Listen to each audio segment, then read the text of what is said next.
This is the Smallmouth Crush Podcast Season 2. If you're a hardcore angler, you've come to the right place. This is a weekly podcast that will interview some of the top local and regional anglers in North America. Anglers who consistently finish near the top in both largemouth and smallmouth bass fishing tournaments. Travis and his guest will discuss techniques and strategies used to help these anglers stay so consistent and help you become a better angler and gain an edge on your body of water. And now, here's your host of the Smallmouth Crush Podcast, Travis Manson.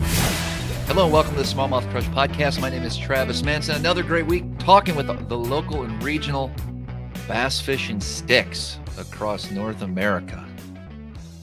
And we got a good show lined up today. Adam Rasmussen will be joining me shortly. But before we go there, let's talk about the Reel Shot.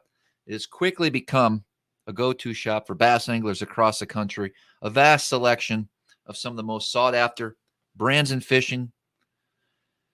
Kitech Megabass, Demiki Ozuri, Evergreen, bunch of different specialized assortments of baits, as well as your staple brands like VMC, Rapala, Berkeley, and of course Z-Man. From high-end rods and reels to a whole bunch of terminal tackle, everything in between. The Reel Shot, use my code SmallmouthCrush15, and you're actually going to get 15% off your first order. So pretty cool. We definitely appreciate the Reel Shot support on the Smallmouth Crush podcast. Hey, here's something really cool too. If you're interested in saving money on your fishing tackle or fishing gear purchases, you want sponsorship pricing without having to wear that patch or wrap your boat for a 20% discount. For me as a guide and a tournament angler, I spend a lot of money when it comes to gear, and every little bit helps. I joined the Insiders Club at a site called OutdoorSponsors.com, and I encourage everyone else to do so. It's a yearly membership, and when you sign up, you get 20 to 40% off all of the brands that they've partnered with.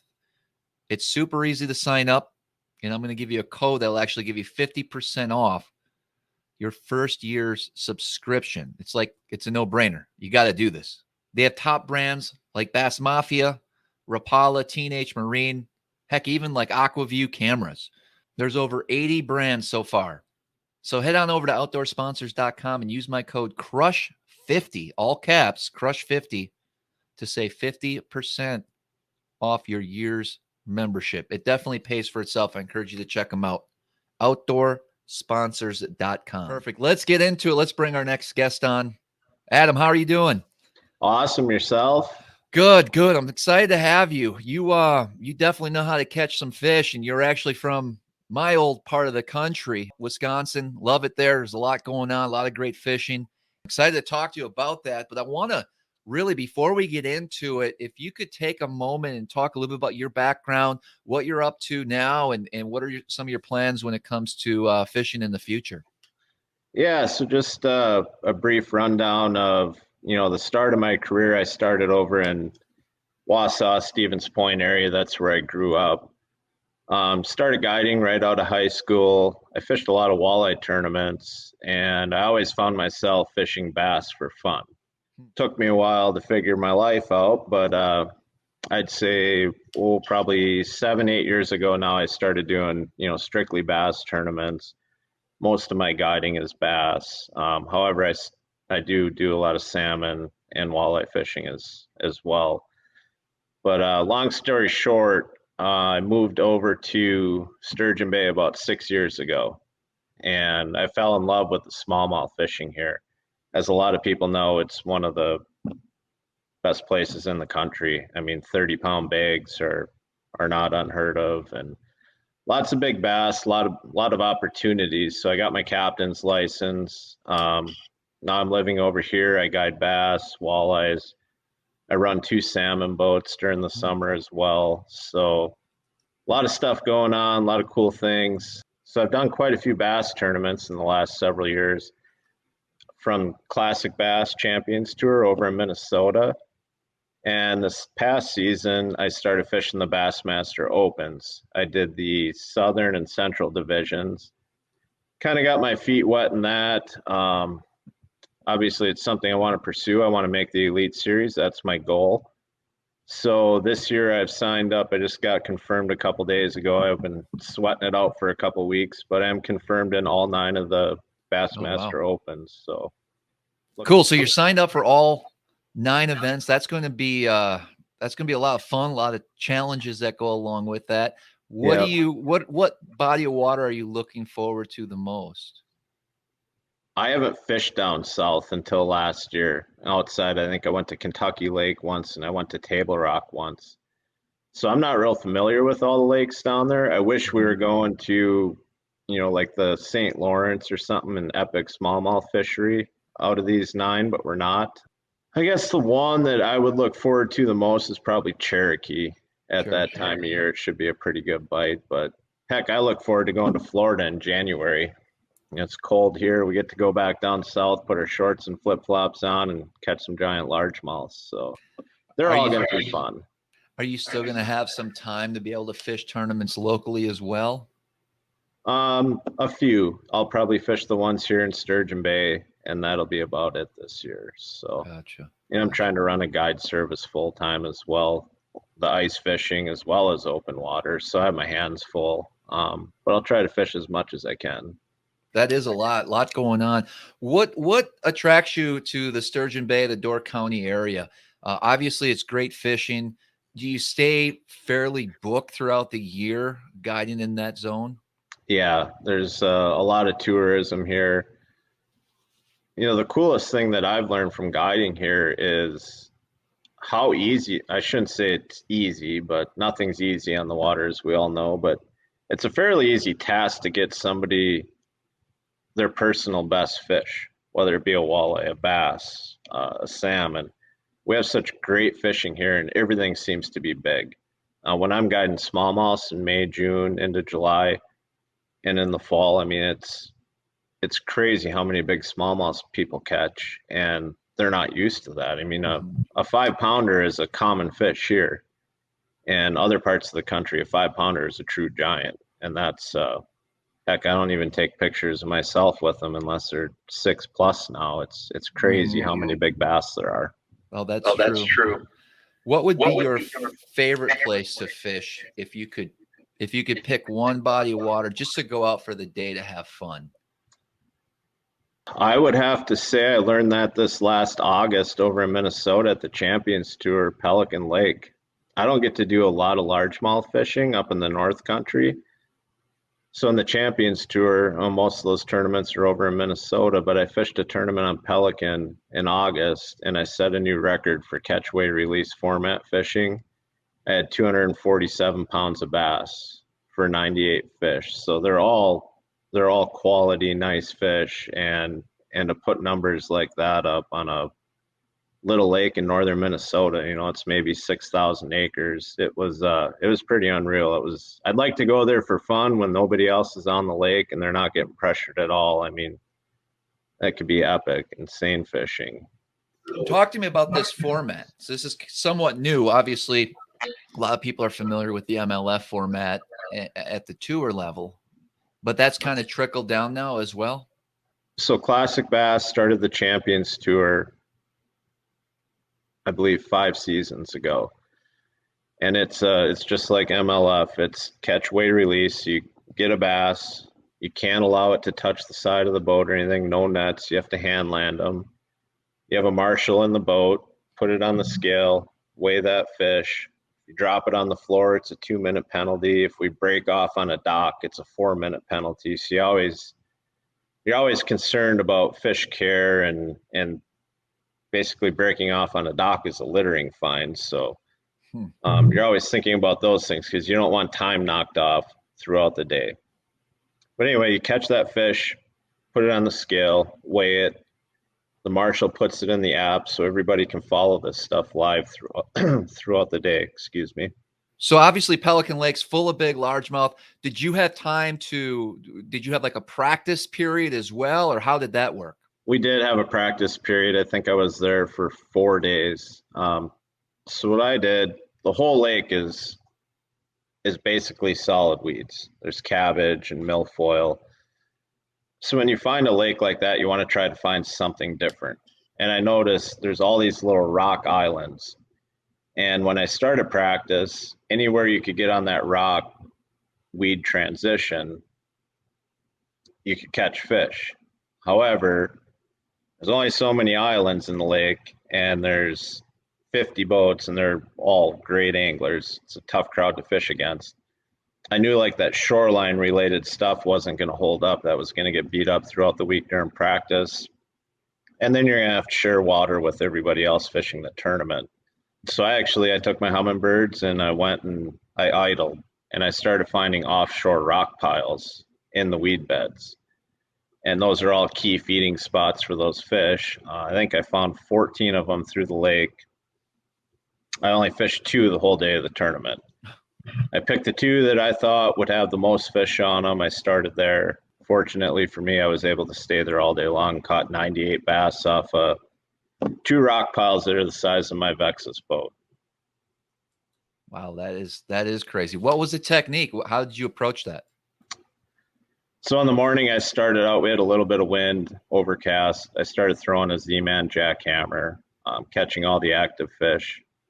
And later in the day, in the second period, I had to go to they call them Minnesota jig worm. I just had a little VMC Ned jig with a 5-inch Senko on it. Kind of had to slow down, and I actually think I caught all those bass again that I caught in the morning. I think once I got them fired up and a little more finesse, I think I went through all of them again, because we take a break halfway through the day. So we went in, took a break for an hour, went back out. I caught one on a chatterbait. I made like 4 more casts with it, never got a bite, and knew I had to do something different. So I picked up the jig worm, threw it on the rock pile, and it was literally every single cast. Talk to me a little bit about the chatterbait. So you said the jackhammer. It's obviously a well-known chatterbait out there. Any particular size or colors that you gravitate towards? And I'd love to hear your thoughts on jig trailers with that as well. So I love throwing a chatterbait because it's something I can cover water with. You can throw it through wood, rock, weeds. It doesn't get snagged a whole lot. You can cover water. It puts out a lot of vibration. It's just a great way to cover water and catch active fish, all over the country. I became a big fan of it, and I used to use the cheaper ones, the $7 ones, whatever. Well, in a tournament format, you don't want to lose any fish. So I've learned that like the jackhammer truly is a better bait. It has a better hook, and you hook up on more fish. But I keep it kind of simple. I'll fish a black and blue one, or white.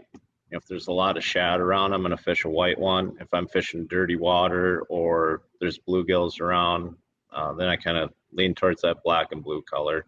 I don't get too crazy with color on it. It's more of a reaction bite, so I don't think color matters as much.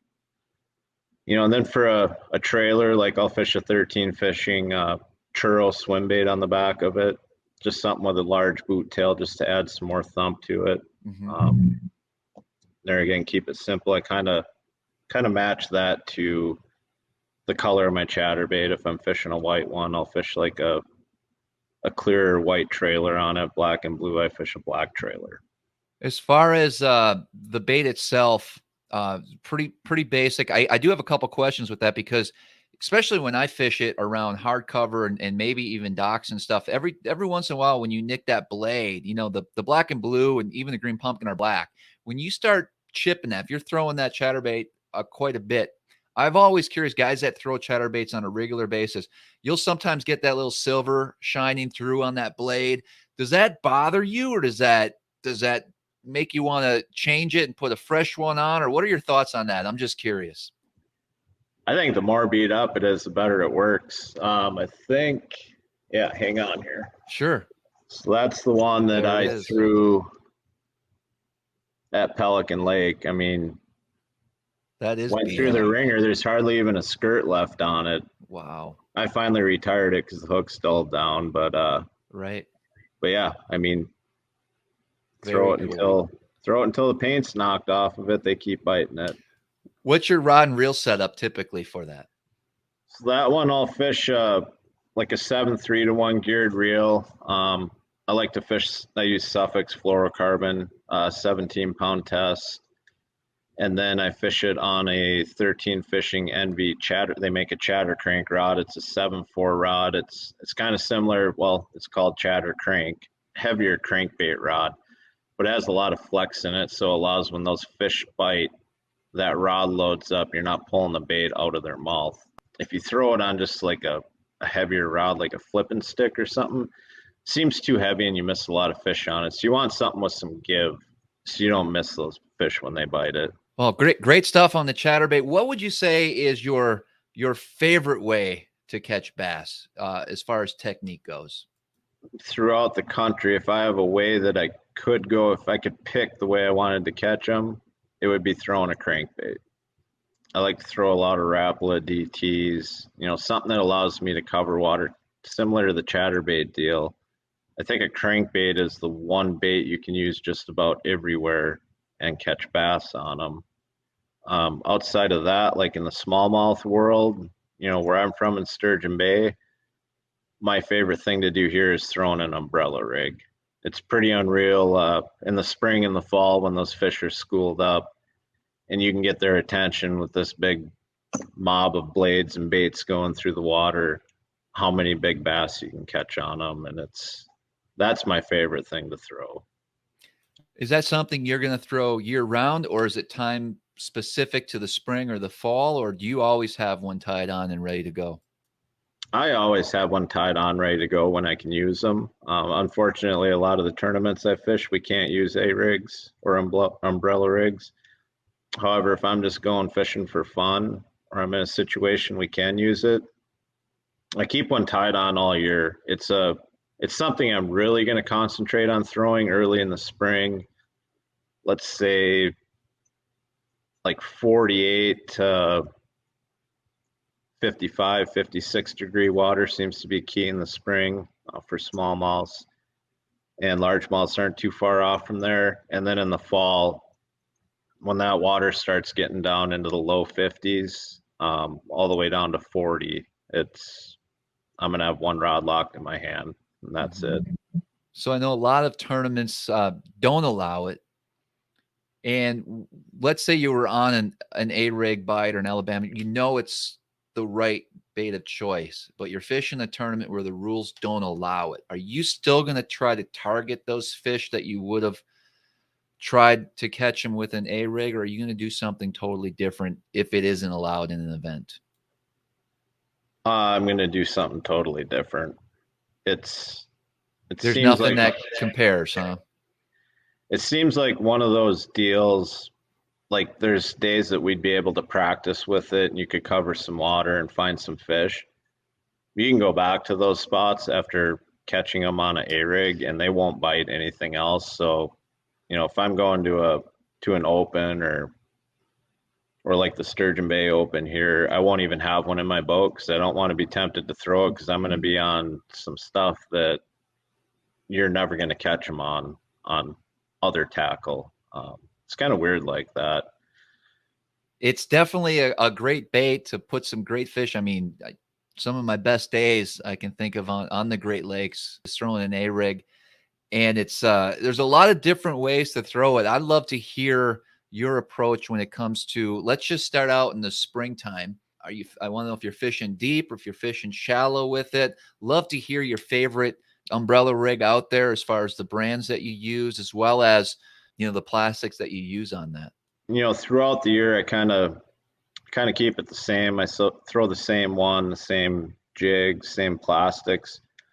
The only thing I might change is the length of my plastic or the weight of my jig. It's all depth and speed that makes that bait work. I like to throw the Hog Farmer. They've got a few different variations. They have one, I forget the name of it. It's got a lot of blades on it and you can run 3 baits on it. But the wire on that seems really durable. You can go through a lot of fish without worrying about breaking arms. They're expensive to begin with. Spend a little more money and get yourself a good one. And then what I do is I fish a VMC hybrid swim bait jig on that. It's got a really sharp, super sticky hook. It's like starting out in the springtime, I'm going to go with like a 3/16 ounce on all of my jigs. just to try to keep it a little bit lighter. You know, springtime, you're fishing shallow. Those fish are up shallow looking for warm water, getting ready to spawn. So you want to keep your weight down on your jig heads there so you can fish it a little bit slower, fish it in shallower water. You know, and I'll team that up with a 3.5-inch Storm Largo Shad. You know, it's one of my favorite swim baits to fish on that. And natural colors, something that's going to match the forage on the body of water you're fishing. And then once we get into fall, those fish start to move a little deeper. Then all you have to do is bump up the weight on your jig heads. You might go to a 1/4 ounce or a 3/8 ounce.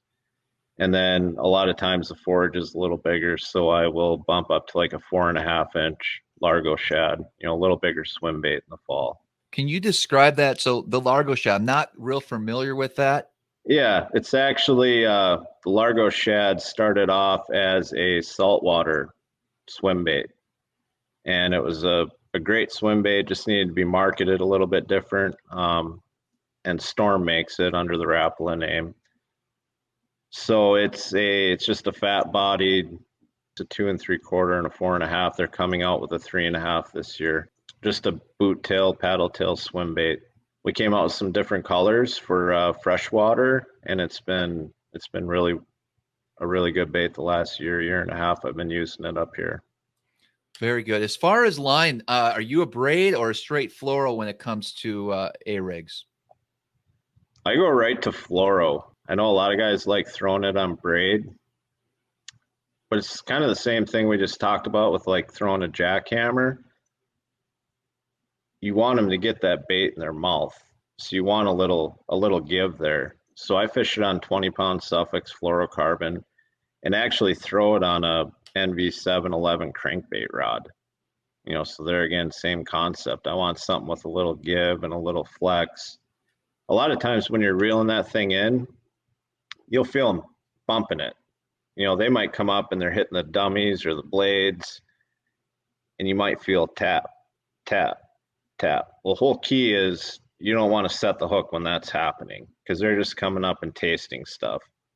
Once they actually eat it, you just let the rod load up and the fish is on there. And if you do that without, you know, going into a full-blown hook set, cranking down on them, you can actually hook up on other fish as well. You can catch 2 or 3 of them at a crack on it, which is pretty neat.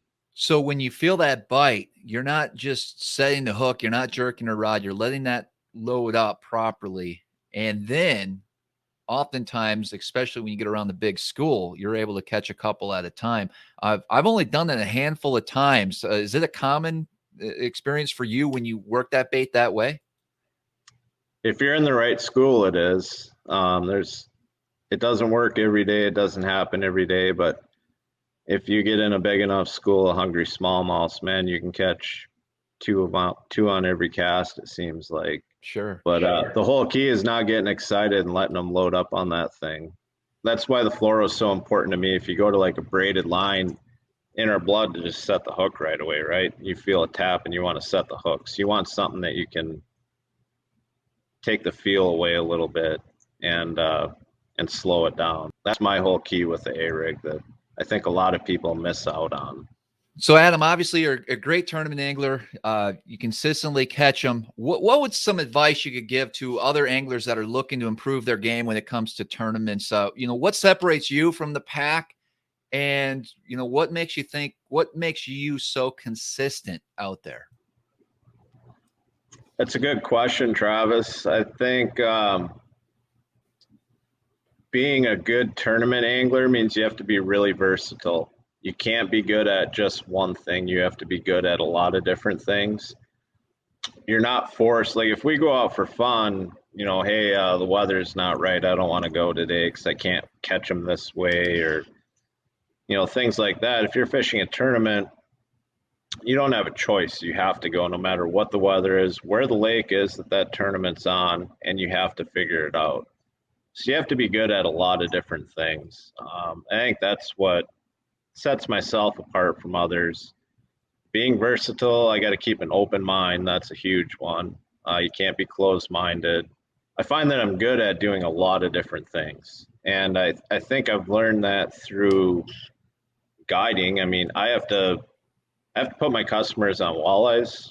I have to put them on bass. I have to put them on trout and salmon, ice fishing. So not only am I just fishing a bass tournament where I have to be versatile there, I have to be versatile through my whole entire fishing career.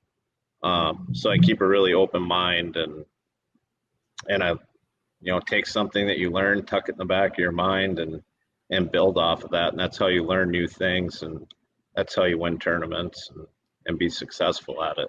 Has fishing for salmon and trout and or walleye, have you picked up any tips or clues or things that have helped you become a better bass angler because of those other species? Off of the walleye side of things, yes. I learned through, like, when I started fishing walleye tournaments, how crucial food is.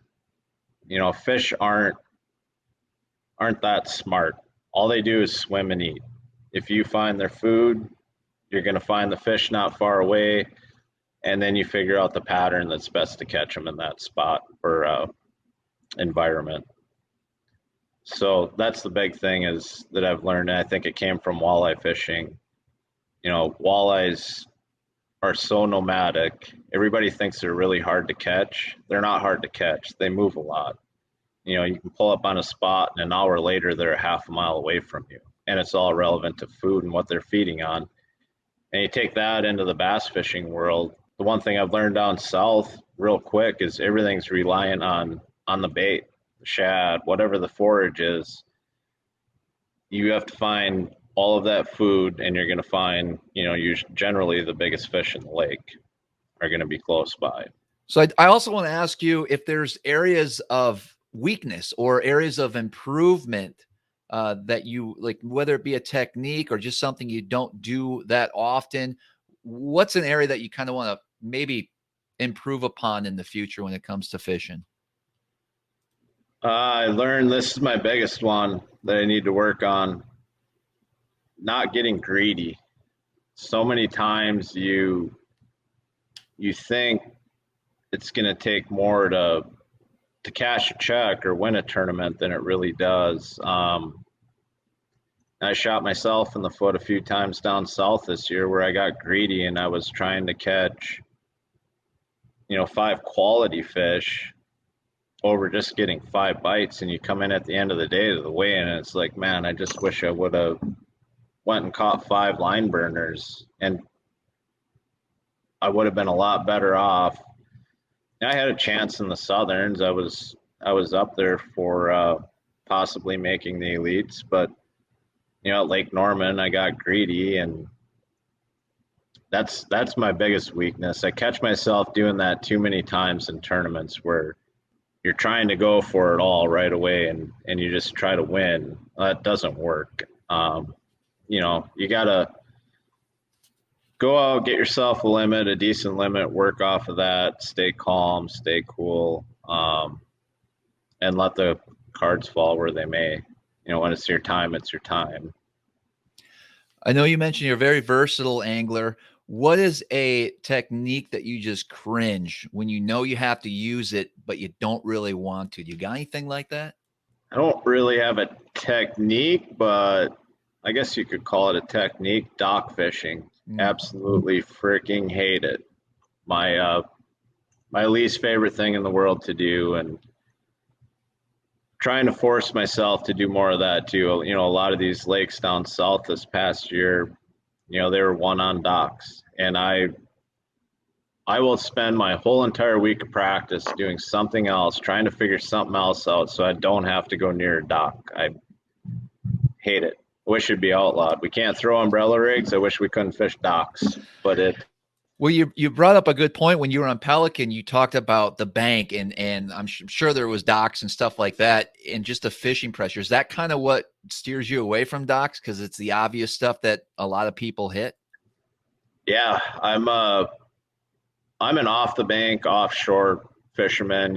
My favorite way to go and fish, if I have the opportunity to be offshore, throwing a crankbait or something, a moving bait.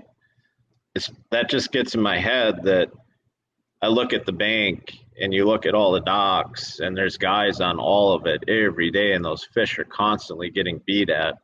I'd rather go offshore and try to find something that nobody else has found. And generally, if you can find that, it's going to work out really, really good for you. Problem is, I'd say 1 out of 8 tournaments, you might find something like that. In my past experience, it's so I'm trying to get through that. I need to get that out of my head. I learned our last tournament down at Grand. I had a bunch of offshore stuff going. Unfortunately, they quit pulling water. So I had to go beat the bank with 219 other boats, however many were in it.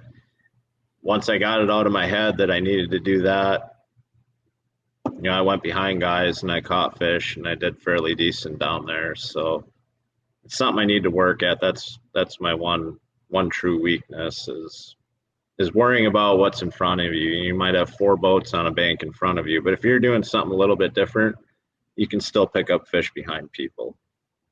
So I assume that Grand Lake may have been the first time you've been there. And if it is, I want to know how you actually prepare for an event like that or an upcoming tournament. Is there some steps that you take? Do you have a system in place or do you just wing it? I try to do a little bit of research beforehand. I would say like my research goes on what like winning weights are for the most part, just to get an idea what kind of fish you need to go look for. Outside of like studying maps, things like that, I really try not to do that. A lot of these lakes down south, the water is always fluctuating and things are changing. So the big thing I do is, my first day there, I put my boat in the water. I pull my boat up onto shore. I look at my lake master map, and we're talking like most of the time this is low water situations, or you can look online and find out what the lake level is. But I pull up, I look at my contour line and say it says I'm in 4 feet of water and I'm on dry land. I go in and I offset my depth on my map to -4 feet. And then I go start running around the lake and start looking at things. Once I start fishing a little bit, you can do all the shaded depths and everything on there. And I'll shade that. So when I'm running across the lake, I can see on my map and it's really easy for me to pick the spots I want to look at and break the lake down. I'm terrible at looking at a map, at night or beforehand and going, okay, I'm going to go fish here, here, here. I just kind of run and I start fishing stuff that looks good at that moment in time or what the pattern may be and adjust like that. All right, good stuff. How to prepare for a tournament and new body of water. Obviously, your electronics play a key. Mapping, getting the correct depth, and that way you can actually focus on that zone or where you think those fish are hanging out. You make some great points there. We're going to take a quick break, and we'll be right back. You're listening to the Smallmouth Crush podcast. Don't rush out to the water just yet. We'll be right back after this break. Hey, this portion of the Smallmouth Crush podcast / YouTube video is brought to you by Monster Bass. What is Monster Bass? It's a monthly subscription where they send you the best baits for the places that you fish, teach you how to use them. It's a company I choose when it comes to my monthly bait subscriptions. You can save $10 on your first purchase.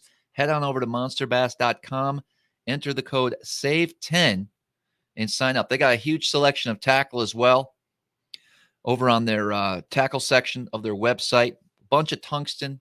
You get tungsten weights, drop shots, flipping weights, whatever you want. Some really good prices. Monsterbass.com. Use that code SAVE10. Let's get back to the podcast. We're back to the Smallmouth Crush podcast with your host, Travis Manson. All right, Adam, wrapping this podcast up. First of all, thanks for coming on. There's 2 questions I ask every guest on this podcast, and I'd love to know what your personal best bass is, whether it be a smallmouth or a largemouth, and a little story behind that, what bait you caught it on. Both of them stick out in my head. Obviously, when you have your personal best, you don't forget about it. That's the cool thing about fishing. That's what we all strive for. My personal best largemouth was 9.7, and I caught it down on Lake Gunnersville. I used to fish the Angler's Choice circuit in Wisconsin, and we went down there every year for a championship. So I kind of lied there. I have been down south previously. But that week was pretty unreal. We, just to take away from that fish for a second, we were actually down there and it started snowing during practice. And I'm at the gas station getting gas. There's like an inch of snow on the ground. No big deal. We're from Wisconsin, right? I drove through a snowstorm to get down there. And the lady at the gas station's hollering at me, "You shouldn't even be driving. Everything's closed, whatever." I'm like, "I'm going fishing, lady, whatever." And we were one of the only boats on the lake that day. And I caught an 8.3, a couple in that 7 range, a bunch of 6s and 5s. In that snowy weather down south in the spring, we absolutely crushed big largemouths.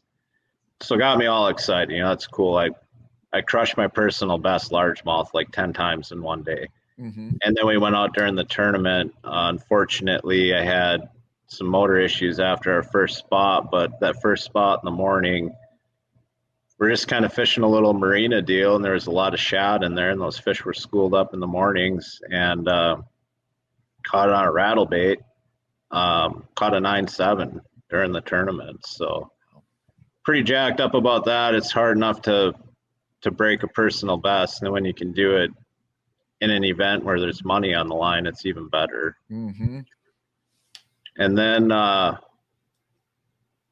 personal best smallmouth is 7.10. I haven't broke that 8-pound mark yet, but that one was just pre-fishing for a tournament up here in Sturgeon Bay, and I happened to see a little wolf pack. I'm trying to get out of an area where we found a school of fish up shallow, and there's a little wolf pack of them, and I'm like, gosh, those look big. And I'm like on 100 on the trolling motor burning out of there. And I just flipped a tube over by him, like, they're not going to bite it, whatever. The smallest one out of the group went and ate it, and it was a 7.10. So, wow, pretty crazy stuff. Well, that's a pretty big fish for up there. There's probably a state record swimming around there, no doubt. For sure. So I'm going to give you one bait to use for the whole next season, and that's to catch smallmouth and largemouth with. And it's the only bait you can throw the whole entire year. What is that bait going to be? The whole entire year for both?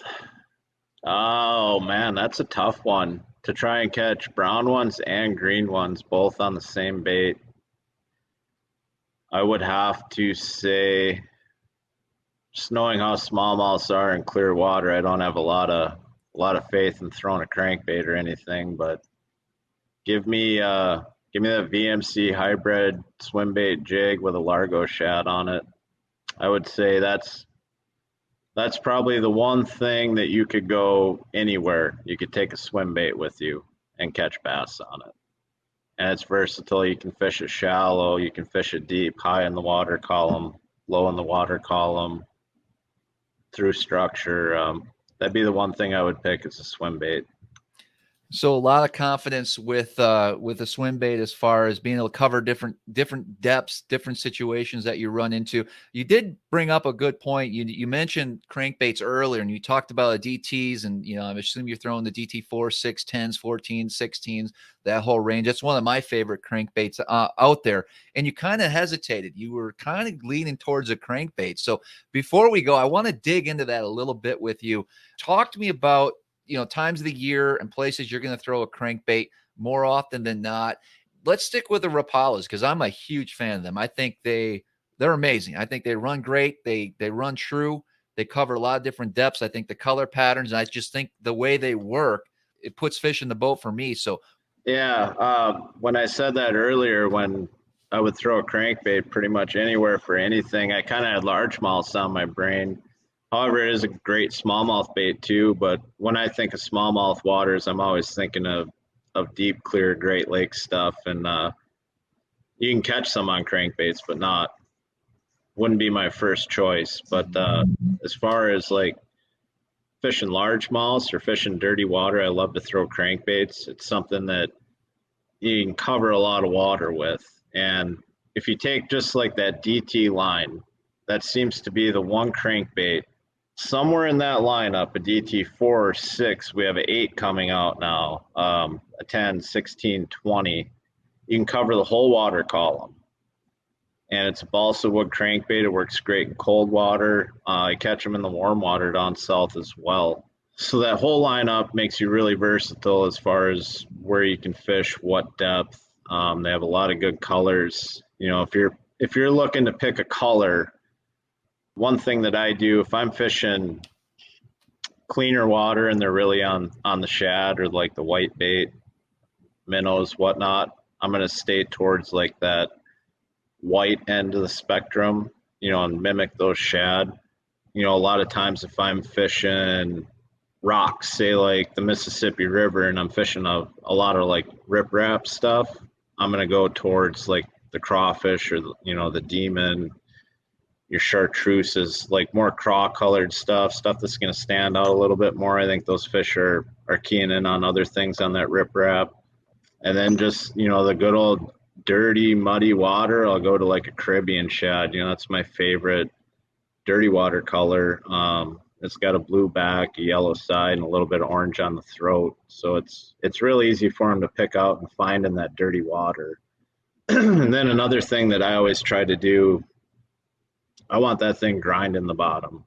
Very rarely do I ever catch them on a crankbait where I'm up off the bottom cranking it. I want that thing down there banging into wood, rocks, whatever it may be. And you're just getting a reaction bite out of them, really. So if they're in a funky, lethargic mood, you know, even in that warm water period in the summer where you don't think they're aggressive or they want to chase, and you plow a crankbait past them and you're banging off all that structure that they're laying on, a lot of times they just don't have a choice but to eat it. It's going by their face so fast, and it allows you to cover a lot of water really fast too, which is another great thing. One thing I will say on that, what I've learned is always have sharp, the best, your favorite hook, whatever it may be. I always change my hooks. I use the VMC hybrid hook. It's curved in a little bit more on the points, and it's super sharp and sticky. Those fish, a lot of times you're going to have them hooked like on the side of the face, or you might just have one part of the treble hook in their mouth. So you want to have a really soft rod, and you want to upgrade your hooks, put better hooks on, and you'll get a lot more of those fish to the boat. This spring I was down at Douglas and just fishing with stock hooks on a DT. They're a good hook on there, but not to like my standards. During practice, you know, I'd lose 3 out of 4 fish that I'd hook up on with stock hooks. So I started messing around with this new VMC hybrid treble, and I put those on. Man, I'd say it went to like losing 1 out of 10. It was that much better. And I just have them skin hooked, and they'd stay hooked all the way to the boat with that super sharp, sticky treble hook. So another thing to think about there, change your hooks on a crankbait, make sure they're real sticky, and then throw it on a soft rod. Yeah, I'm not too familiar with the VMC hybrid treble. I'm going to definitely look into that. I'm a big fan of variety of different hooks. You know, I do use an extra wide gap hook at times, you know, around standard round bend, depending on how those fish bite. I haven't had too many issues with the standard hooks on the Rapala, but I mean, I can think of some times when I may have lost a fish or two. I'm definitely gonna look into those hooks. Do you upgrade the size, or do you try to keep it comparable to the hooks that are, like, say it's a DT6? I think that's size 4 on those. I could be wrong. Are you going to step it up a little bit, or are you going to try to keep it about the same? I try to keep it the same. That way your crankbait's still running the same. I guess the only time I would maybe jump the size up is if I'm fishing really deep and I want to get my crankbait down deeper. Then I'll bump up the size of the hook, and that adds a little bit of weight to it. I can get a little more depth out of it. You got me excited. I love throwing Rapalas. I love throwing the DT series crankbaits, and now got a new hook to try. So I really appreciate the info. A lot of great info. Alabama rigs, chatterbaits. I mean, we covered it all today. Good stuff, Adam. Really appreciate you coming on. How can people follow you, get a hold of you for a guide trip, and just follow your progress as an angler throughout the season? Yeah, just on Facebook, look up Adam Rasmussen or Rasmussen Outdoors. I also have a website, www.rasmussenoutdoors.com, and that has all my guiding info on there, a link to my Facebook stuff. I try to keep up with my website and keep stuff up to date on what I'm doing around the world, but as we all know, once fishing season's here, we get pretty busy. So I kind of miss out on that once in a while, but look me up on Facebook or check out the website. And anybody wants to come over and enjoy beautiful Door County and some of the great fishing opportunities we have here for whatever it may be, from walleyes to giant smallmouth, salmon, trout, look me up. We got you covered. So I appreciate you having me on the show, Travis. Seriously, you're welcome back anytime. We really appreciate it. And as always, guys, until next time, we'll see you on the water. Thanks so much for listening today. Make sure that you're subscribed to the show and follow us on Instagram at SmallmouthCrush. Also, the YouTube channel, SmallmouthCrush. And if you feel so inclined, please leave us a 5-star rating and comment with a review below. And as always, until next time, we'll see you on the water.